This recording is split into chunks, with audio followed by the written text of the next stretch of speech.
Speeding. Speeding. Speeding. 5, 4, 3, 2, 1. The world is changing faster than ever.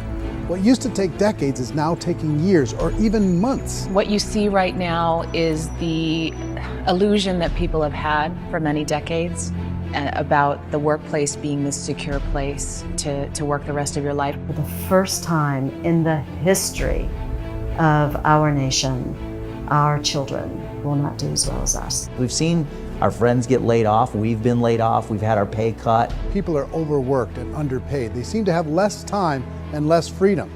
They live under constant pressure. This is going to be forced. And so even if your employer loves you, they may have to cut you. There's something wrong that on Monday morning, the heart attack rate increases by 35%. Technology is accelerating, job security is declining. It just doesn't seem like the old models of making a living are as reliable as they used to be. Every aspect of our lives, there's a better way out there, but we're still doing it the old way. We live in the greatest country on the planet, and there are a lot of people sitting around complaining and being cynical. Like everyone's whining about this old model, and I'm like, why don't you leave it? Look at all this over here. Look at all this opportunity. Since so much of our lives revolve around our work and the way we make our living, many people are thinking there just has to be a better way. The biggest challenge facing our world today is not making money, is what are we going to do with all the displaced, unemployed people? People are afraid that they're going to make the wrong decision. People are afraid of the unknown. People are afraid that maybe I don't have the skills. Hey, sports fans. Industrial age is over. It's dead. It's dying. That's why going to school to get a job is an obsolete idea. A steady paycheck is an industrial age idea.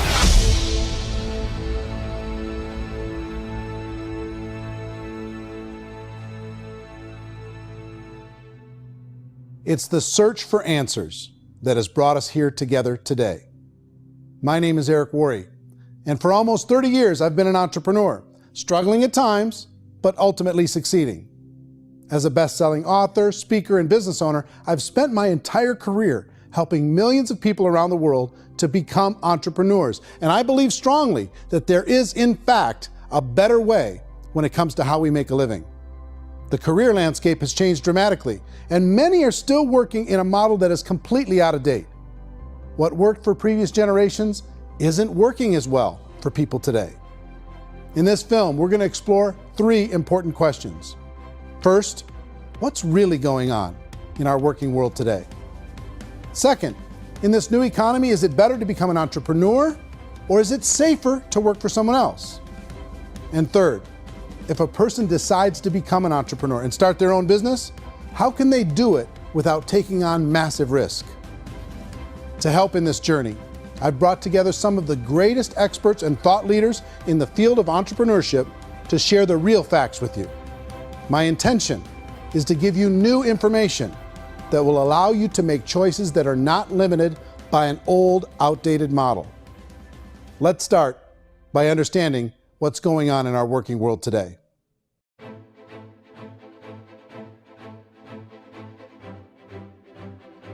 Let's look at unemployment. 30–40% of the people are honestly not working, but would be working.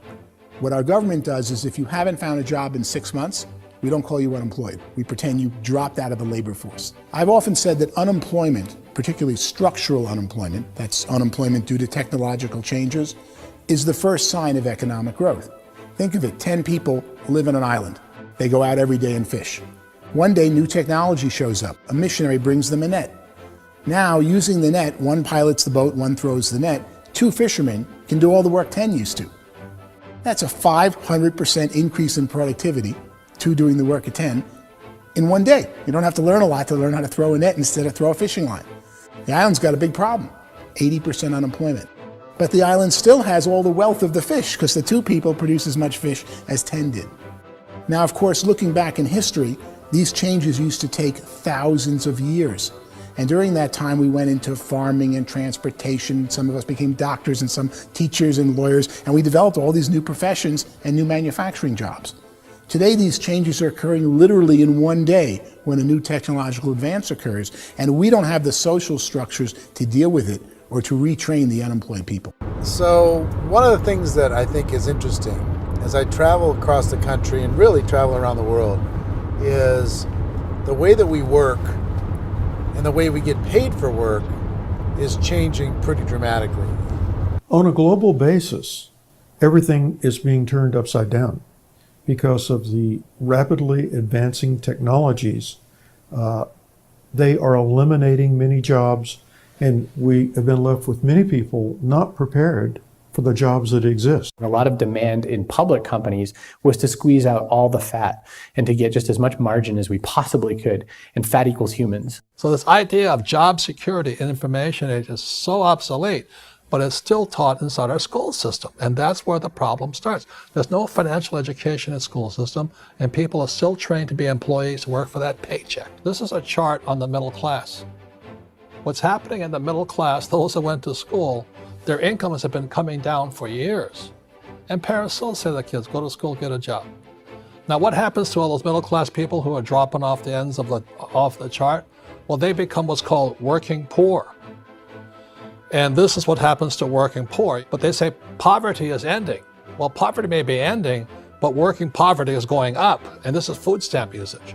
So food stamp usage in America is going through the roof right now, because people cannot earn what they call a living wage. Most people have experienced financial pressures that I think are probably greater than they have been in the past. If you're not working for yourself, then it's going to be a pretty hard road for a lot of people. Today, if you're going to control your future, the 40-40 plan is gone, where you can graduate from college and get a job and work for 40 hours a week for 40 years. That day is gone. So some of these charts actually tell you what's going on.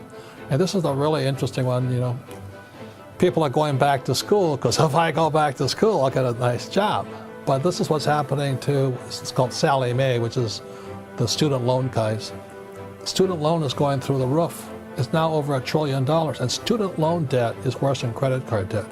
So when people stopped using credit card, the government got people into student loan debt. And the problem with student loan debt is you can never be forgiven. See, with credit card debt, you can declare bankruptcy and all's forgiven. But student loan debt, you can declare bankruptcy, you still owe it. It's the worst of all debt. But this is the next picture. Look at this chart here. This is what's happening to wages of college graduates. It's going down. So you go to college, you rack up all this debt, but you earn less money. Now, that's not that intelligent. Average person who's been working a lifetime in America today is ending their lifetime at 65 with about $41,000 in assets. They earned just enough to survive. I think in the United States we have something like 17 trillion in debt. That's just the federal government debt. We got another 2 in municipal and in other, let's call it almost 20 trillion government. We've got 40 trillion in private debt. That comes up to close to 60 trillion. When you then add something we never had before, what you were talking about, when we look at the unfunded portion of Social Security and primarily Medicare, Medicaid, that at the most conservative estimates from outside firms, Kleiner Perkins, 67 trillion and growing. That's more than all our other debt. There's less conservative estimates that say it's 84 trillion or higher. I added up conservatively $127 trillion in total debt. Debt is a financial drug. When you take it to excess, it's like taking a drug. Yeah, it makes you feel better, it enhances your performance, but at a huge cost, eventually it kills you. And so that's what happens. We keep doing more and more debt, and you get less and less results, just like a drug, until the debt gets so high that it crushes the whole system. That's where we're at, 8.2 times GDP. You know who I feel sorry for? I feel sorry for the person who dreads going to work, who is sick to their stomach on Monday morning, who hates their alarm clock, who gets a little glimmer of hope on a Wednesday because it's hump day and says, thank God it's Friday. And they live for those 2 days a week where they get to be themselves and they don't have to be around people they don't like, and they don't have to play the political game in the office, and they don't have to live this half life. The person that works 50 weeks a year just to be able to have the 2 weeks for vacation. And you know what happens to most of them? Nowadays, they don't have a vacation. They have a staycation. They have time off of work, but they don't get to go where they want to go because they're overextended. They've got all this debt. They got all this situation. They hate their alarm clock. They can't sleep until they're done. They have to spend most of their life in traffic. I feel sorry for that group of people because there's a better way. They just don't know it. I see this really interesting attempt at rugged individuality in a 6x8 rectangle. And I feel like you're all the same, except for the little push pins of the pictures. There's different pictures. Yours is named Jenny and his is named Sujara, but it's the same people. And this is how they are, and they're just like the zombies, and there's no joy in there, there's no fun. There's always like the wacky woman who decorates her cubicle, and that's the most she can do there. You got to give her credits, right? The wacky cubicle woman. The basis for their life is worry. I'm worried, you know, maybe I'll get fired. I'm worried maybe my company will go out of business. I'm worried I can't keep spinning the plates on paying the bills. I'm worried about how do I send my kids to college. I'm worried, what if the transmission of my car breaks? That's, you know, 2 or 3, I can't fix it. People live in a sea of worry, and it eats at them. Those signs that people held up during the Depression didn't say looking for gainful employment in a cubicle. It said looking for work. Work is what we're looking for. Job is just a unit of measurement. Work is what we're going after. It's time to look in the mirror and say, it's not the economy, it's my economy. It's my little world of where I am. I need to improve. I'm not going to wait for the economy to come back because frankly, the economy is doing great in this country.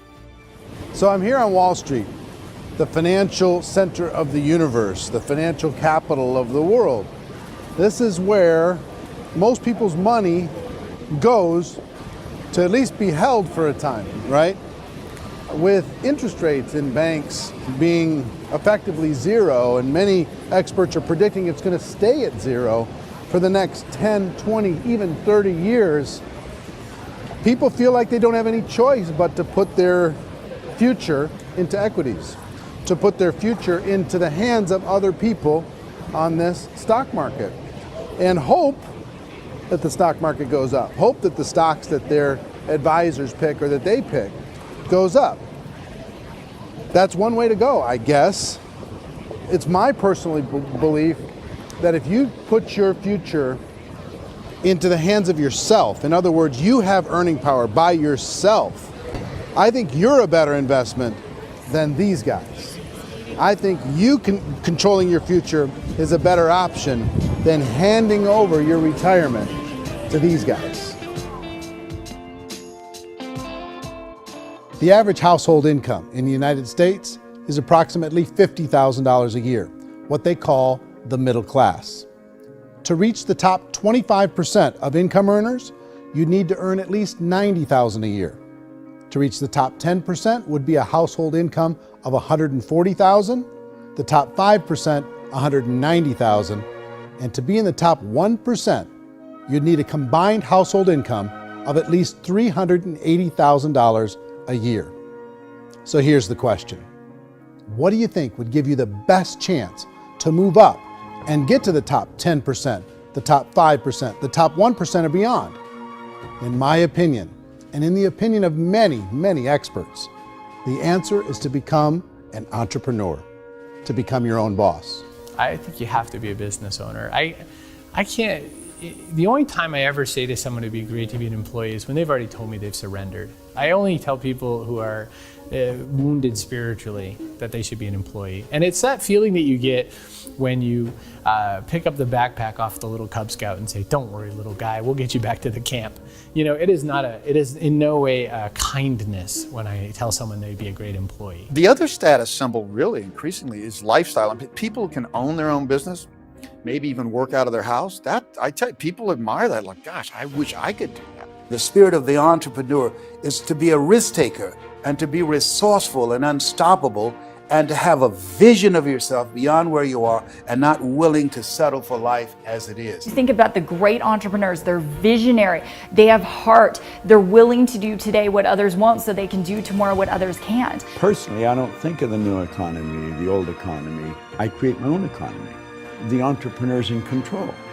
I decide what the economy is going to be like. In the world of entrepreneurship, there are no limits. you can make as much as you want, depending on how much you want to work and how smart you are and how great a team you put together.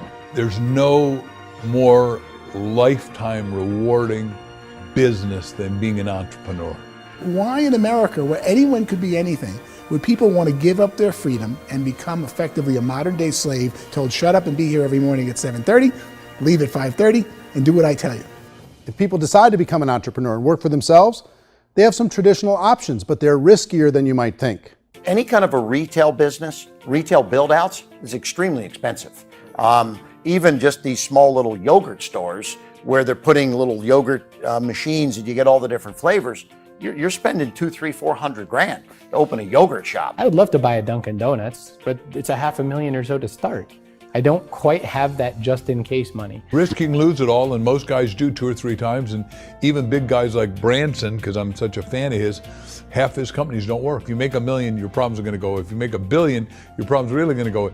Just the opposite. You and I know when you're making $1 million, you got $1 million responsibilities. You make $1 billion, you got 1,000 times $1 million responsibilities. And most people say, I'd love to be my own boss. 70% of Americans would love to be their own boss, according to recent polls. But they don't know how to get there. Because what are you going to do? One, you could buy an existing business. If somebody's selling an existing business, you have to ask why. Usually because it's probably hard. It's probably not making as much money as they hope. 2, they could buy a franchise. A little less risk, proven system, but it's expensive to be able to do that. 3, they could start something from scratch. And that's where a lot of people feel like, I don't have the chops to do it. I don't have the money. I don't have the product idea. I don't have the expertise. I don't have whatever it's going to take to be able to get there, and I can't risk my family to do it. So, 4th, they could become an investor. A lot of people in this town invest to try and figure out a way, but you got to be pretty smart with that game too, right? Venture capitalists, who are the very best and most sophisticated in investing in new breakthrough businesses, make it on 1 out of 11. That means 10 out of 11 are mediocre or fail. Most of them fail. That's the risk there. An angel investor is lucky to get 1 out of 15 or 20. A business is a team sport. Like, I have to have accountants, I have to have engineers, I have to have systems designers, I have to have sales, marketing, I have to have accounting, I have to have mission statements, I have to have legal and all that. The average Joe Schmo, even me, I go out there, I don't have the skills to put a business together. I think the bottom line for the 4 traditional options is they take money, sometimes a lot of it. They take expertise, and they take time.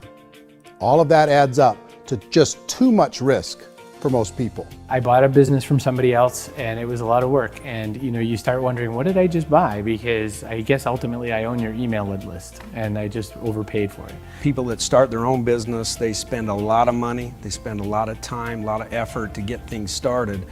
And the more you invest on the upfront, the harder you typically work at it. I can tell you what the success rate is of a restaurant. What is it? They're crazy enough. About 90% of them fail. About 90%, in how quickly? Year less. Wow. And if we're talking non-franchise, we're talking franchise, Sure. That's totally different. Yeah. But our students aren't getting franchise restaurants. You got to invest big money. Exactly. And with someone like McDonald's, you've had to work with the company for a long period of time, really know the To even have a business. chance at investing $1 million. Have a chance, and it's a slim chance. What if there was a way that you had all the proven aspects, the comfort aspects, and you could still control your own life? What if there was both? In other words, you didn't have to create everything from scratch. You didn't have to be a super leader. All you had to do, what if there was a proven product already? You didn't have to create the product. And there's a proven system already, proven training already. Everything except an employer. That was the only thing that you didn't have. Do you think more people would be open to working for themselves in that environment?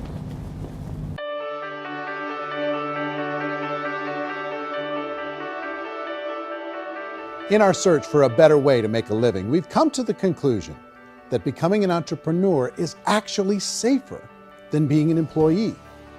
And through our look at the entrepreneurial options, one particular path kept coming up from expert after expert.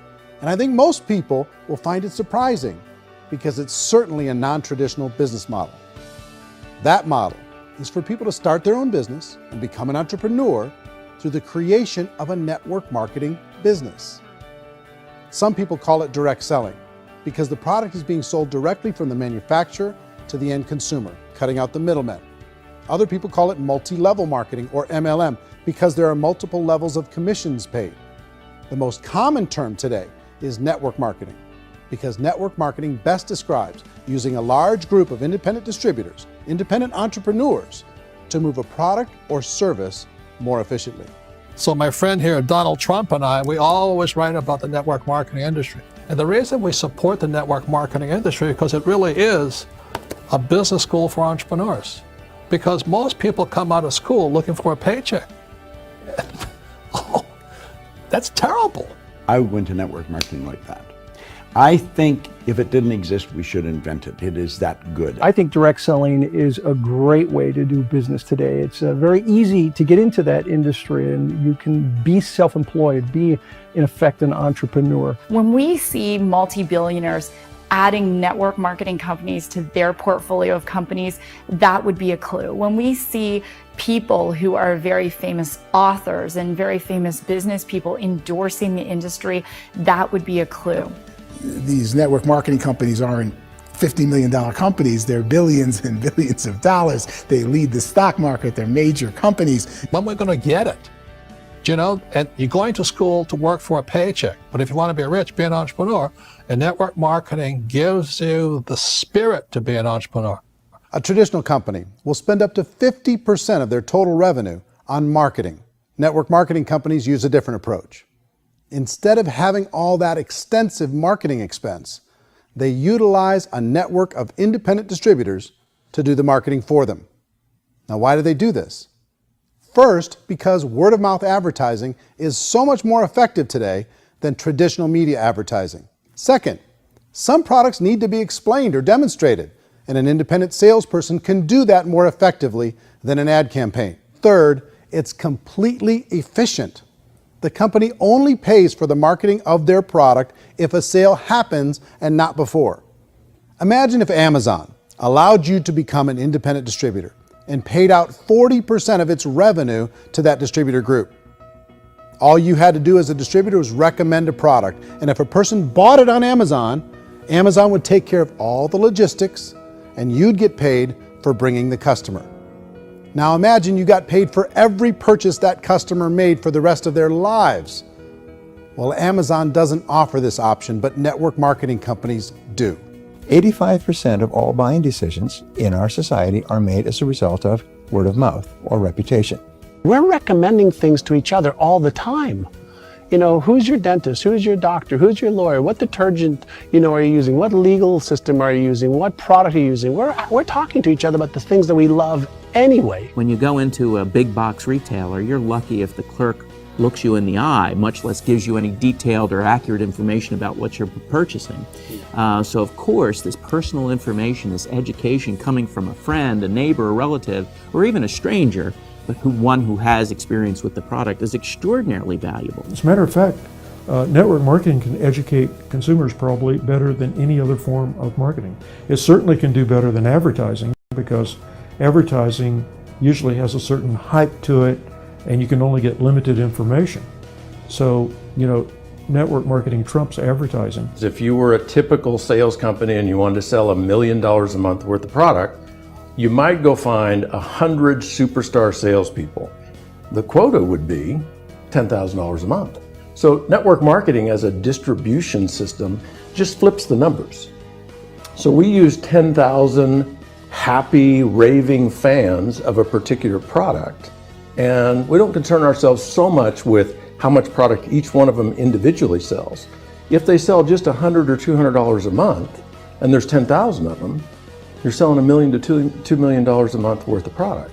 And that's the best way I can explain how network marketing works. This is the marketing arm of the company. There's not money being wasted on bricks and mortar. There's not money being wasted on inventory that's sitting stagnant somewhere. There's not of employees standing around that don't have customers. These are people that are going to connect with customers. These companies allow people to become independent distributors for extremely low cost and with no minimum time or sales quota. Essentially, they own their own business and can provide as much or as little sales as they choose. In other words, the distributor gets all the benefits of traditional business ownership without the risk. The advantage of network marketing is the ease of entry, the low risk, and the low startup cost, because almost everything else has very high risk. You can get in for a minimal investment. You're buying into a system that's already been proven, products or services that have been proven to work. The keys to network marketing is providing an opportunity for the masses to get involved, providing an opportunity for the average person who doesn't have the resources to start their own business. All of this so far is fairly straightforward, but network marketing offers another benefit, and it's this benefit that makes it so interesting for entrepreneurs. Network marketing allows a distributor to build their own network of other distributors and then compensates them on the sales created by that entire group. Direct selling is, at its base, very simple. It's the sale of a product or service to an individual on a face-to-face, one-on-one basis, just the way we're talking right now. But there's an important element as well, and that's the offering in conjunction with that sale of product, the offering of an opportunity for someone to make something of themselves. No matter what your social status is, no matter what language that you speak, I mean, look how many unbelievable people are becoming successful that speak every kind of language out there. What an awesome gift to give the world. Instead of having to work your way up in a system and prove that you could be a sales manager, they just decided everybody can be a sales manager. Everybody gets to build a sales team from day one. And so what that brought into the system of growth as a direct selling company is the concept of compounding or geometric progression. Because now you can actually grow Salesforce very quickly because everybody is enrolling people in their own sales force. People who are like, oh, this is weird, I'm building a sales team, or what do you think you do at a regular company? How do you think a regular company works? Network marketing is the only industry that doesn't say your past determines your future. It looks at your past and says, okay, now what can we train you to do so you can have a great future? Every other employer out there wants to exploit you for what you already know, not teach you something new. Network marketing has a potential to save the United States and the world, because it's going to teach people not to be employees, but to be entrepreneurs.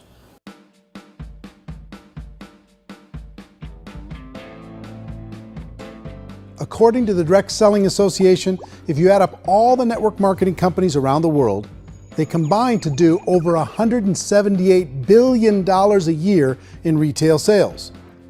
To give you an idea of how big that really is, the NFL, the National Football League, does approximately $9 billion a year. The music industry does a little more than $16 billion a year, and the movie industry does about $80 billion a year. Using a conservative average, network marketing companies pay their distributors about 40% of that $178 billion in the form of commissions, which adds up to more than $71 billion a year. That's almost $6 billion a month. It's almost $200 million in commissions every single day. So it's certainly working, and people are making serious money in network marketing. With the growth of the direct selling industry over the last 10, 15, 20 years, we've seen a broader understanding of the channel. We have seen more and more people getting involved in the business, so our penetration in the marketplace has increased, and thus the understanding in the marketplace of who we are has increased. And we've seen non-direct selling companies look at the direct selling model and say, something's going on there. People are making money, companies are being profitable, individuals are being motivated, product is being delivered to market. Maybe we should explore this. Some people think only the people at the top make money. Well, let's take a look at that as well. In the network marketing profession, there are roughly 500 people in the world who earn over $1 million a year.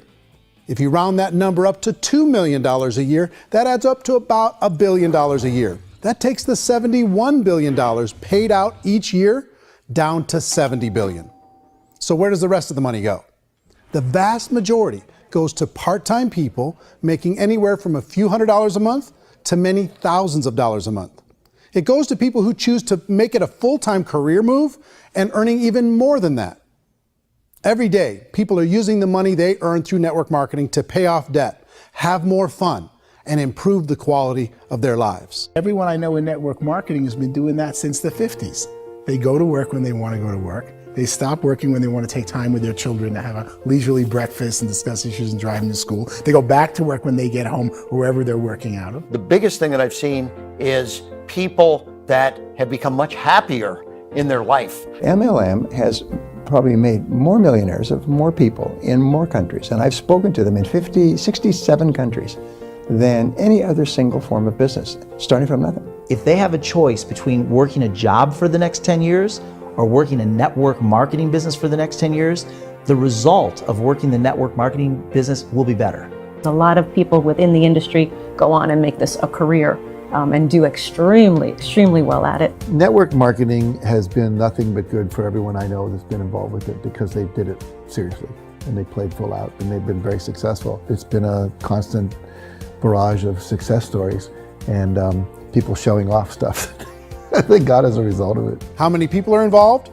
Approximately 16 million Americans and 96 million people around the world are currently participating in network marketing. And in a recent poll, 82% of those people report a good, very good, or excellent experience with network marketing. So people are happy.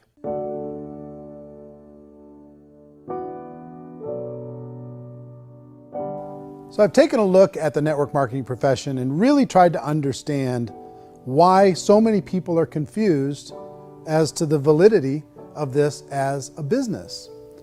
One is this pyramid shape. People get really messed up with this pyramid. Oh, it's one of those pyramid things.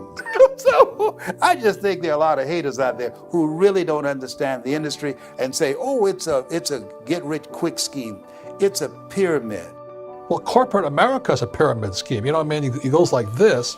You have thousands of MBAs, let's say working for Ford or General Motors or Coca-Cola. If all these MBAs, they're all trying to get to here, that's a pyramid. Only one guy's going to make it. Every 10 years, one's going to make it. Whereas you look at network marketing, it's like this. So you're here, and your job is to develop other CEOs coming up behind you. So it's an inverse pyramid. In network marketing, it's a very simple concept. If you sell product, you get paid. It is paid based on production. There is no first mover's advantage. There is no investment component where the more somebody spends, the more they're entitled to make. So the two are polar opposites of each other. It doesn't matter what shape the company is or the compensation plan is shaped, whether it's a circle or a pyramid or a triangle or a trapezoid, it doesn't matter. If compensation is coming primarily from recruitment, then you've got a problem. On the other hand, if an operation is basing their compensation to participants on the basis of sales, even when those sales are generated by people you've recruited, well, then you're a perfectly legitimate enterprise. That's the legal test, it's the practical test. Another issue that's been true in the past that is no longer true now is people used to be in network marketing loaded up with products that they couldn't sell and they ended up a loser. They ended up with a bunch of product in their garage, they ended up with a bunch of products sitting in their kitchen shelves or whatever, and they thought they could sell it and then they weren't willing to or able to sell it and they ended up with a bunch of stuff and they were bitter about it. There was this thing called front loading where you had to buy if you bought $25,000 worth of product, you got better commissions and all this. Today, it's almost all done by computer. It's direct mail comes from a warehouse somewhere else. You don't have to have all this inventory. You don't have to stock up. It's a paperless world now. Most of it's done online. You have a back office. It really works. And the technology has changed everything. Third issue is people start talking about 99% of people in network marketing don't make any money. Well, we've talked about that over the course of this journey together. Almost $200 million a day is being paid out to network marketing distributors around the world. The naysayers, the people who say that it doesn't work, are usually the ones who just don't know how to make it work for themselves. And so they're giving you an opinion, and I tell people, don't confuse people's opinions with expertise, because opinions are free. And don't confuse sincerity with the truth, because people could be sincerely wrong. But here's the reality inside of network marketing. The vast majority of people that get involved in network marketing just become customers and they get involved to be able to purchase product at a lower price. If you take Costco as an example, if a person goes into Costco and gets a membership to Costco so they can get a lower price on the product, we don't call that person a loser because they have a bunch of product that they walked out with with a smile on their face. Yet when some people want to take a look at network marketing, they say, well, those people, they're just using the product and they aren't earning an income, so they must be a loser. They're not a loser, they're a happy customer. That's the vast majority of people that are involved in network marketing. Now, a smaller percentage of those people decide to go build a business. They earn $300 a month, $500 a month, $1,000, $2,000. That's the bulk of earnings in network marketing. And then there's the few that really decide to take it serious, really decide to build a large network, really work to make that network very, very productive. And those people make huge amounts of money and there's no cap. What I do as an outside economist, just somebody looking at this industry like any other industry I speak and say, look, what's the realities of this? 1% do incredibly well. 10% generate some additional income at pretty low risk and effort. That's not, and 90% of people roughly end up customers. One thing that I think is real when it comes to people's perceptions about network marketing is people put this, and distributors, I think, involved in network marketing have some responsibility for this.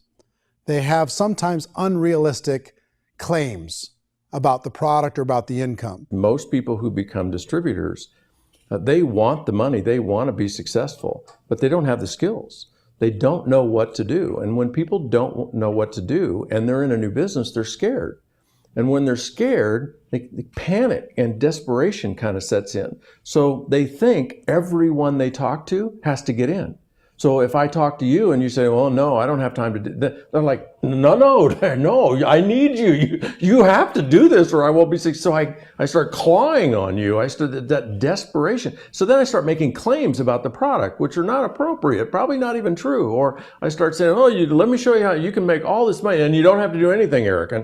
And so you just totally misrepresent the opportunity, and you're clingy with people because you think you need everybody to be successful, and you don't. You know, one of the messages that I try to deliver most forcefully to companies as well as salespeople in direct selling is that you don't have to overpromise.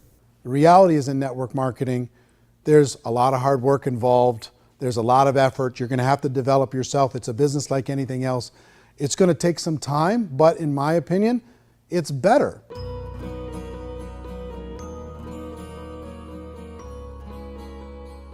It's light years better for people starting today than it was even 5 years ago. I think it's more widely accepted now, and people understand it is a business. It is being an entrepreneur. It is being a business owner. Our belief system is based upon our evaluation of something. And frequently, if we reevaluate a situation, our belief about that situation will change. The industry has changed and it's grown up. It's totally transformed. You've got young people today that have grown up with social media, and they understand networks. They understand how people are connected through technology, and they understand how money flows through those networks.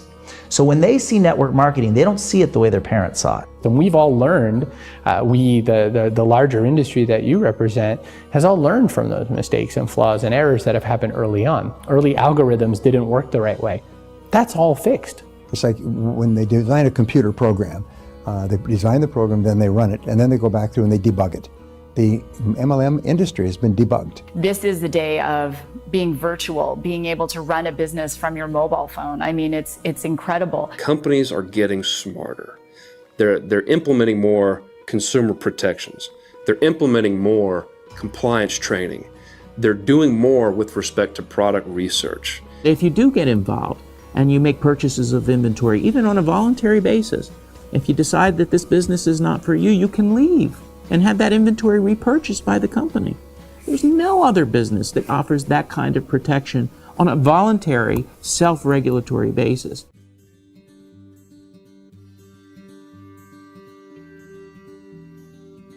If you decide to look further into a network marketing business in order to generate more cash flow for your family, I would recommend reviewing the following 4 elements. First is the product or service. And on the product or service, I would ask 5 important questions. 1, do you like it? Is it something you would feel comfortable sharing with others? 2, is there a recognized need in the marketplace? It's hard to create a need if one isn't naturally there. 3rd, does the product meet that need? Does it solve a legitimate problem for consumers? And fourth, is it priced to sell? Can it compete in the marketplace? And fifth, is it priced for profit? Is there enough margin for the company and the distributor to be able to generate income for the long term?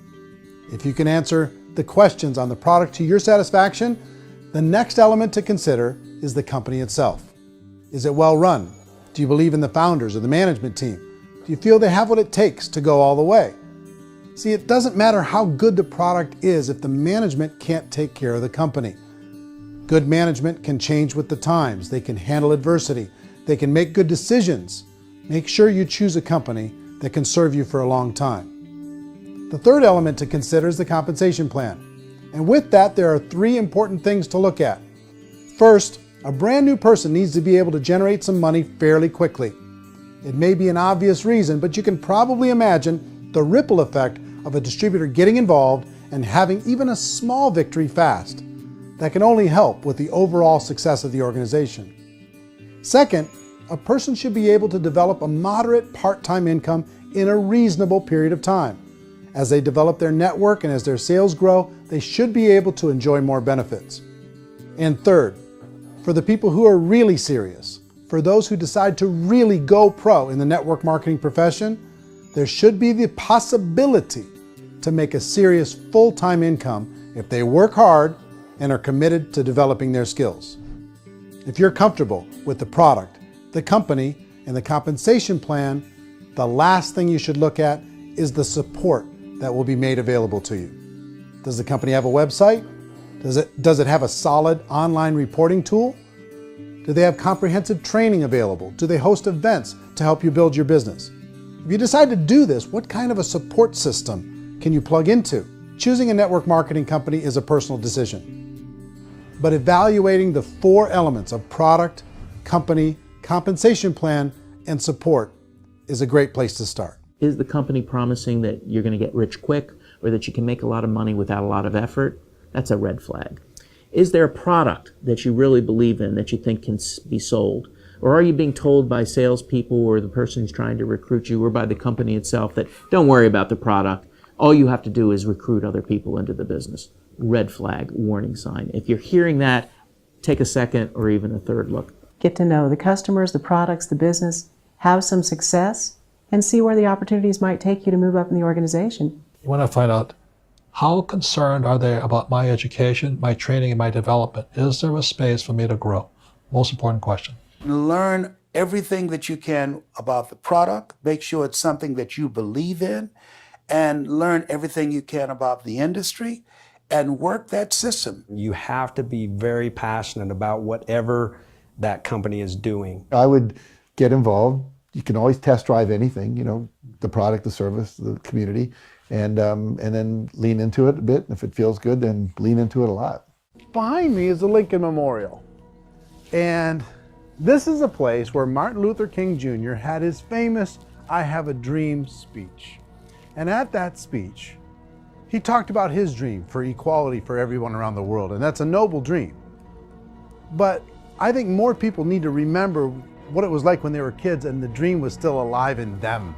Before it got beaten out of them by reality, by this paycheck, by these responsibilities, and by having to live for this job to pay the bills.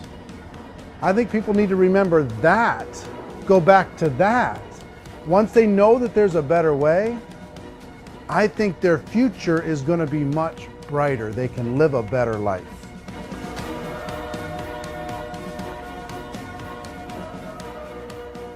So if you're considering getting involved in a network marketing company, let me offer you just a few pieces of advice.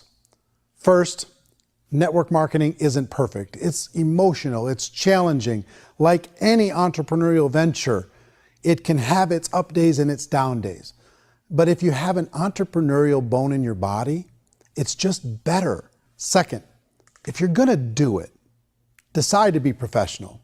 Decide to go pro. It's better to do that than just be this amateur sticking your toe in the water. Third, as any professional, you're gonna have to learn some new skills. And I promise you, inside of the network marketing profession, they're not too difficult to learn. Fourth, like anything worthwhile, It's going to take some time. Don't expect that you're going to get to the finish line right out of the gate. And fifth, it's worth it. It's worth it to be able to take charge of your life again. It's worth it to be able to control your own financial situation. It's worth it for the people you're going to be able to spend time with. It's worth it for the things you're going to be able to see and the experiences you're going to be able to experience. It's worth it for the causes you're going to be able to contribute to, the lives you're going to be able to touch, the customers you're going to be able to help, the friendships you're going to be able to develop. I promise you, it's worth it. Remember, most people are searching for answers just like you are. But I do have to tell you the catch to network marketing. If there is a catch, if you want to understand this from an emotional point of view, people say, well, it sounds too good to be true. It's not, it's hard work. But here's the catch. Most people still don't understand it. So you're going to have to endure the loss of social esteem from ignorant people. The uneducated will think less of you. Now, if you can handle that, you're on your way. If that's going to destroy you, you know what? Entrepreneurship in general probably isn't in your future. If you can face that catch, you can become unstoppable. I want everyone to really contemplate this if they're not in network marketing. You're in a job, you probably have a mortgage, you have rent, you have debt, whatever's going on. You're in a prison. You work just hard enough to keep them from firing you, and they pay you just enough to keep you from quitting. Come on! I've been there, done that, and bought that t-shirt. In network marketing, if you run into failure, it's really just a homework lesson for yourself. There's no one to blame. You really have no excuse not to be successful. You just don't. People don't want to hear that, but there's so much available to you. If you want to be a good network marketer, be a student to the people above you, be a fellow traveler to the people on the same level, and be a teacher to those below, and know when it's appropriate to do which. People who are not afraid of asking people to buy things, or not afraid of persuading people with a chance they may say no, these people own the future. Nothing happens until something moves. So you got to go move, you got to go do something, or nothing's going to change in your life. In the beginning, you're going to do a lot of things that you don't get paid for. But as you go down the road, you get paid for a lot of things that you don't do. And your job is rehabilitate the spirit, the entrepreneur spirit in all of us. You get it back. Either give it a strong yes or a strong no, but no wishy-washy, dilly-dally stuff in the middle. There's dreams and there are nightmares, but I believe that the biggest nightmare of all is when you don't pursue your dream. You're going to see some monumental growth in this profession. It's an exciting time to be involved with the network marketing profession. The next 10 years, I see just exponential growth. When that tipping point comes, it's not a matter of asking somebody, have you ever heard about network marketing? You're really asking them, which company are you building your wealth in? We are here to fix the world, to improve relationships with other people, to improve other lives. And the real reward comes as an entrepreneur in any level from teaching somebody something and watching them soar. There is no greater reward.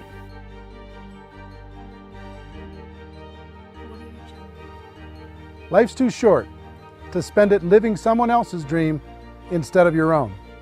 It's too short to spend it living at a fraction of your potential. Can being an entrepreneur be a challenge at times? Sure. But here's what you get in exchange. It can be yours. Something that you built, something that you created, something that you made happen. This balloon represents your dream. It represents entrepreneurship. My wish for all of you is that you would reach out and grab it. The choice is up to you.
mention the word scam?